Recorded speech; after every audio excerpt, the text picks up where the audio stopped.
नमस्कार, आप देख रहे हैं हिंदस्टार। आपका बहुत बहुत स्वागत है। हिंदस्टार हिमाचल प्रदेश का आपका अपना चैनल। आइए शुरू करते हैं हिमाचल से जुड़ी कुछ मुख्य खबरें।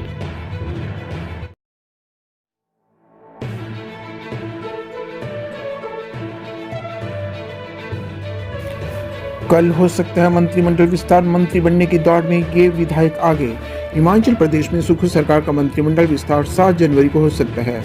मुख्यमंत्री सुखविंदर सिंह सुक्खू ने गुरुवार देर शाम दिल्ली में कांग्रेस के राष्ट्रीय महासचिव के.सी. वेणुगोपाल और प्रदेश प्रभारी राजीव शुक्ला से मुलाकात कर संभावित मंत्रियों को लेकर चर्चा की। शुक्रवार शाम को उनके शिमला लौटने का कार्यक्रम है। मंत्रिमंडल विस्तार की संभावना को देखते हुए राजभवन सचिवालय शपथ की तैयारियों में जुट गया है।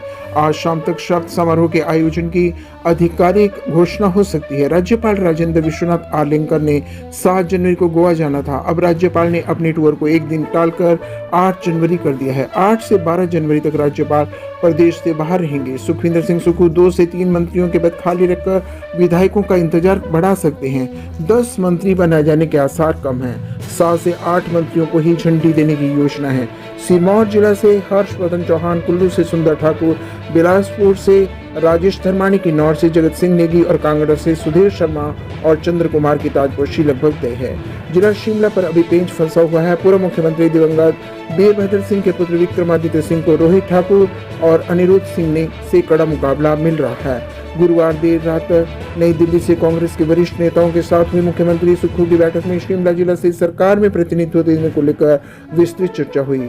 अब हिमाचल लौटकर ही मुख्यमंत्री पत्ते खोल सकते हैं। जिला सोलन से कर्नल धनीराम शांडिल और रामकुमार चौधरी को मंत्री बनाने पर पार्टी पसोपेश में है।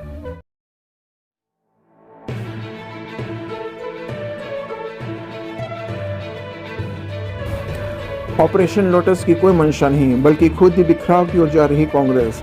नेता प्रतिपक्ष जयराम ठाकुर शुक्रवार को विधानसभा के शीतकालीन सत्र को बीच में ही छोड़ राजस्थान के लिए रवाना हो गए हैं। ससुर के निधन के चलते जयराम ठाकुर विधानसभा सत्र के अंतिम दिन शिरकत नहीं कर पाएंगे। धर्मशाला से राजस्थान जाते समय उन्ना पहुंचे नेता प्रतिपक्ष जयराम ठाकुर ने कांग्रेस सरकार पर जमकर निशाना साधा। जयराम ठाकुर ने कहा कि भाजपा की किसी भी ऑपरेशन लोटस की मंशा नहीं है, जबकि कांग्रेस में खुद ही बिखराव की स्थिति बनी हुई है। नेता प्रतिपक्ष ने डिप्टी सीएम मुकेश अग्निहोत्री द्वारा की जा रही बयानबाजी पर पलटवार करते हुए कहा कि वह अपनी बोलने की आदत से परेशान है, जबकि कोई भी उनकी बातों को पसंद नहीं करता है।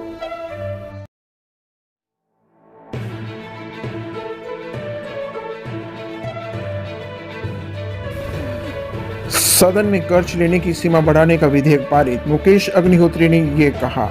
हिमाचल प्रदेश की 14वीं विधानसभा के शीत सत्र के तीसरे दिन सदन में प्रदेश में कर्ज लेने की सीमा बढ़ाने का विधेयक पारित किया गया। शुक्रवार को इस विधेयक को पारित करने का प्रस्ताव सदन में उप मुख्यमंत्री मुकेश अग्निहोत्री ने रखा। मुकेश ने कहा कि इस वित्तीय वर्ष में हिमाचल प्रदेश पर कर्ज करीब 74,622 करोड़ रुपए कर्ज हो जाएगा। भाजपा की पिछली सरकार ने 26,716 करोड़ रुपए का कर्ज लिया है। उप मुख्यमंत्री मुकेश अग्निहोत्री ने सदन में राजकोष के उत्तरदायित्व और बजट प्रबंध संशोधन विधेयक 2023 को पारित करने का प्रस्ताव रखा। उन्होंने कहा कि केंद्र सरकार ने ऐसा कहा है, इसे ध्वनि मत से पारित कर दिया गया। इसके तहत वर्ष 2022-23 में राज्य के जीडीपी का 6% कर्ज लिया जा सकेगा। 2024-25 में यह सीमा 3.5% होगी, जबकि इसे सामान्य परिस्थिति में केवल जीडीपी का 3% तक ही लिया जा सकता है। सदन में जीएसटी रिटर्न के सरलीकरण से जुड़ा एक अध्यादेश और इससे संबंधित विधेयक भी सदन में पारित किया गया। इसमें केंद्र सरकार की ओर से वस्तु एवं सेवा कर परिषद की 43वीं और 45वीं बैठकों में सुझाए गए वित्तीय अधिनियम के संशोधन शामिल किए गए हैं।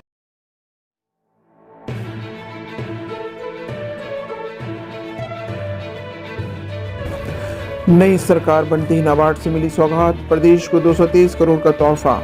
37 प्रोजेक्ट मंजूर। हिमाचल में सरकार के गठन के बाद शुरू हुए रिव्यू के फैसलों की पहली बड़ी खबर सामने आई है। कांग्रेस की सत्ता संभालते ही नाबार्ड में 223 करोड़ रुपए के 37 प्रोजेक्ट मंजूर हो गए हैं। बीते दिसंबर महीने में यह धनराशि हिमाचल को मिली थी और अब लोक निर्माण विभाग इनकी टेंडर प्रक्रिया पूरी करेगा।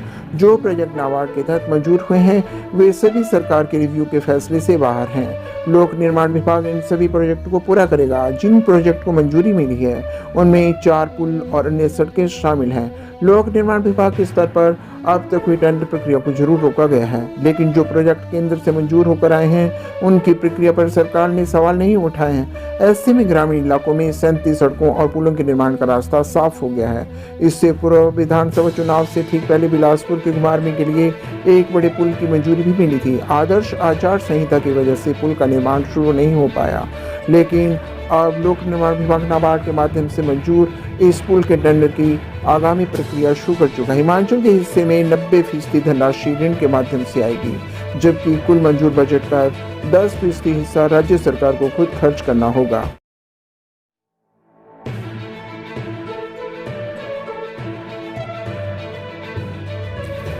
उमा आजाद के बैंक खातों को खंगालने में जुटी विजिलेंस टीम।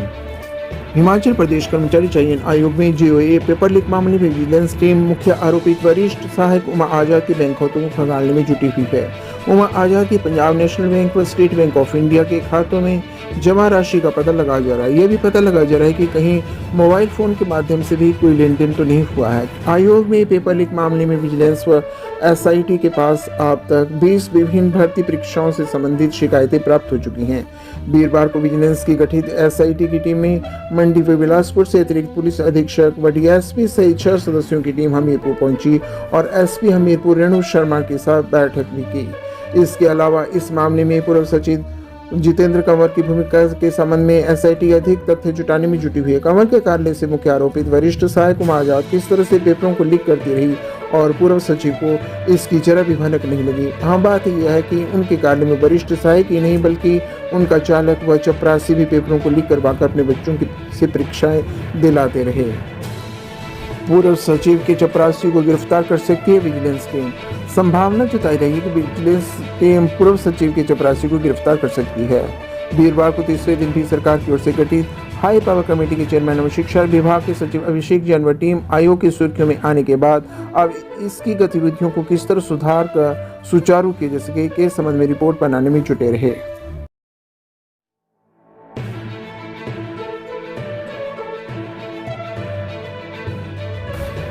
विकास कार्यों के लिए 50,000 और सीमेंट बोरियों की आपूर्ति शुरू। हिमाचल प्रदेश के विकास कार्यों के लिए 50,000 और सीमेंट बोरियों की आपूर्ति शुरू हो गई है। इससे पहले खाद्य आपूर्ति निगम ने अल्ट्राटेक कंपनी को 1,20,000 सीमेंट की बोरियों का ऑर्डर दिया था। ये सीमेंट विकास कार्यों में इस्तेमाल कर दिया गया। अब दूसरे ऑर्डर की सप्लाई आनी शुरू हो गई है। इधर अदानी कंपनी के साथ अंबुजा और एसीसी सीमेंट को लेकर चल रहा विवाद थम नहीं रहा है। सरकार की ओर से गठित सब कमेटी ने 8 जनवरी को कंपनी अधिकारी दाड़लाघाट और ब्रह्मांड ट्रक यूनियन की बैठक बुलाई है। इसमें सीमेंट का भाड़ा तय होना है। खाद्य आपूर्ति निगम की ओर से अभी बड़े प्रोजेक्टों के लिए सीमेंट जारी किया जा रहा है। हालांकि प्रदेश सरकार की ओर से हिमाचल में टेंडर पर रोक लगाई है। ऐसे में सीमेंट की खपत कम हो रही है। हिमाचल में मंत्रिमंडल विस्तार के बाद मंत्रियों को विभाग आवंटित होंगे। ऐसे में टेंडर बहाल होने की संभावना लगाई जा रही है। टेंडर बहाल किए जाने से हिमाचल में सीमेंट की डिमांड बढ़ेगी। इधर खाद्य आपूर्ति निगम के प्रबंध निदेशक केसी चमन ने बताया कि हिमाचल में सीमेंट की कमी नहीं है। अल्ट्राटेक कंपनी को सीमेंट के लिए ऑर्डर जारी किए जा रहे हैं। बरमाण और दाड़लाघाट में सीमेंट प्लांट बंद करने पर सरकार से जवाब तलब। वहीं हिमाचल प्रदेश हाईकोर्ट ने बरमाण और दाड़लाघाट के सीमेंट प्लांट बंद करने पर संज्ञान लिया है। अदालत ने राज्य सरकार से अंबुजा एसीसी सीमेंट कंपनी और अदानी ग्रुप को नोटिस जारी कर जवाब तलब किया है।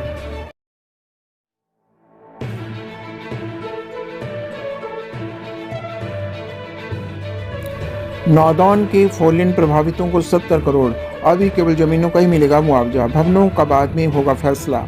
प्रदेश की महत्वाकांक्षी शिमला मटौर फोरलेन परियोजना के प्रभावितों को मुआवजा मिलने का प्रोसेस शुरू हो गया है। ज्वालामुखी से मटौर तक 5वें पैकेज के बाद अब 4थे पैकेज में भी इसके लिए कसरत शुरू हो गई है।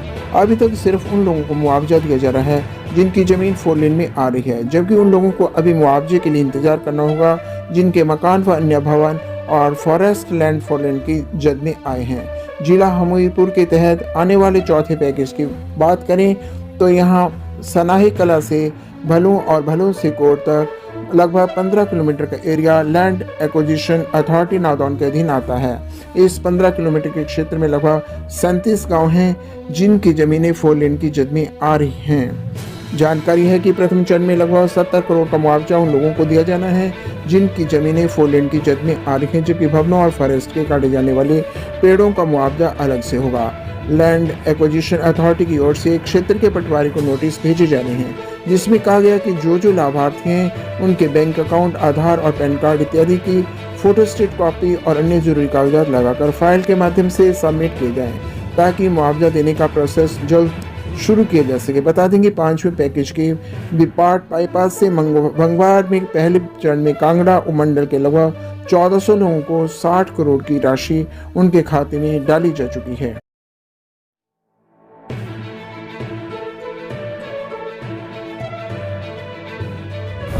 मरम्मत के 3 दिन बाद ऑक्सीजन प्लांट ठप, बेंगलुरु के तकनीशियन ने की थी मरम्मत। डॉक्टर राधाकृष्णन मेडिकल कॉलेज एवं अस्पताल हमीरपुर में स्थापित टाटा कंपनी का ऑक्सीजन प्लांट मरम्मत के महज 3 दिन में ही खराब हो गया है। बेंगलुरु से आए तकनीशियन द्वारा मेंटेनेंस करने के महज 3 दिन के बाद फिर प्लांट की सेवाएं ठप हो गई हैं। अब हालात ऐसे हैं कि 3 में से 2 ऑक्सीजन प्लांट की ही सेवाएं मिल रही हैं। हैरानी इस बात की है कि एक तो लंबे इंतजार के उपरांत बेंगलुरु से तकनीशियन पहुंचा और मरम्मत की गई। मरम्मत करने के उपरांत महज 3 दिन में फिर प्लांट की सेवाएं पूर्ण रूप से बाधित हो गई हैं। ऐसे में मरम्मत कार्य की भी सवालों के घेरे में है, क्योंकि मेंटेनेंस के नाम पर महज औपचारिकता निभाए जाने की बू आ रही है। पिछले करीब 2 महीने से प्लांट बंद पड़ा था तथा सेवाएं ठप होने से मरीजों को ऑक्सीजन सिलेंडर के माध्यम से प्रदान की जा रही थी। प्लांट की खराबी के बारे में मेडिकल कॉलेज प्रबंधन ने सरकार को अवगत करवाया तो उसके उपरांत बेंगलुरु से तकनीशियन को बुलाने की प्रक्रिया शुरू हुई। इस ऑक्सीजन प्लांट को बेंगलुरु की कंपनी लगाया है। ऐसे में तकनीशियन भी बेंगलुरु से ही बुलाना पड़ता है। 2 महीने के इंतजार के बाद बेंगलुरु से तकनीशियन पहुंचे तो ऑक्सीजन प्लांट की मरम्मत के उपरांत इसकी सेवाएं बहाल हुई। उम्मीद जताई जा रही है कि अब लंबे समय तक इसकी निर्बाध सेवाएं मिलेंगी, लेकिन ऐसा नहीं हुआ और प्लांट 3 दिन में ही सफेद हाथी बनकर खड़ा हो गया।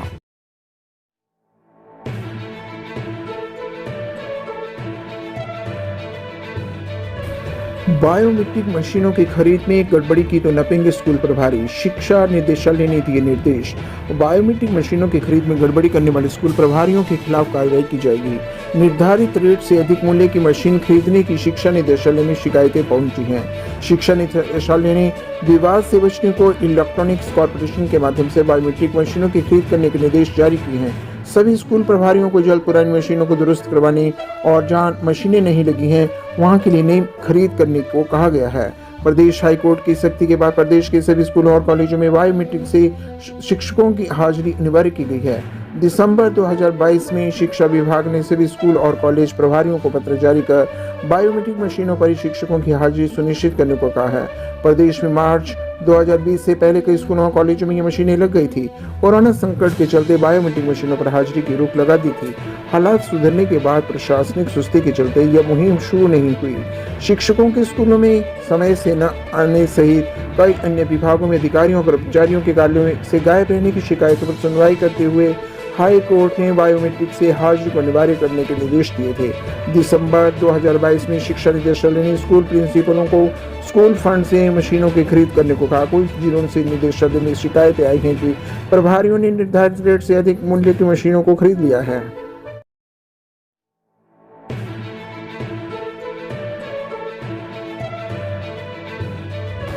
स्कूल बंद करने पर कैबिनेट लेगी फैसला, विभाग ने तैयार की संस्थानों की सूची। हिमाचल की पूर्व भाजपा सरकार के कार्यकाल में खोले गए 386 स्कूलों को बंद करने का मामला कैबिनेट में जा सकता है। शिक्षा विभाग के अनुसार इसमें प्रस्ताव तैयार कर सरकार को भेज दिया गया है। इसमें जयराम सरकार ने जो 386 शैक्षणिक संस्थान खोले थे उनमें senior secondary school 98, high school 131, middle school 85, primary school 45 और 23 नए कॉलेज शामिल हैं, जिन्हें डिनोटिफाई किए जाने का फैसला कैबिनेट को लेना है। उच्चतर शिक्षा विभाग के निदेशक अमरजीत शर्मा ने बताया कि पूर्व सरकार के कार्यकाल में खोले गए 386 शैक्षणिक संस्थानों की लिस्ट तैयार कर ली है। इन संस्थानों को डिनोटिफाई किए जाने का फैसला कैबिनेट को लेना है। प्रस्ताव कैबिनेट में रखा जाएगा। शिक्षा विभाग का कहना है कि इनमें अधिकांश स्कूल ऐसे हैं जिनमें 10 से 15 बच्चे पढ़ाई कर रहे हैं। 120 सीनियर सेकेंडरी स्कूल ऐसे हैं जहां पर कॉमर्स और साइंस विषय शुरू किए गए हैं। इन स्कूलों को डिनोटिफाई किए जाने का मामला अंडर प्रोसेस है। गौर है कि मुख्यमंत्री के निर्देशों के बाद प्रदेश में 513 ऑफिस को बंद किया गया। 56 संस्थानों को बंद किए जाने का मामला अंडर प्रोसेस है। स्वास्थ्य विभाग में सबसे ज्यादा 181 संस्थानों को बंद किया गया। सरकार का कहना है कि इन स्कूलों को बंद करने से पहले इनमें RTI यानी राइट टू एजुकेशन और स्टूडेंट एनरोलमेंट को देखा जाएगा। हिमाचल की हर खबर पाने के लिए हिंद स्टार से जुड़ें।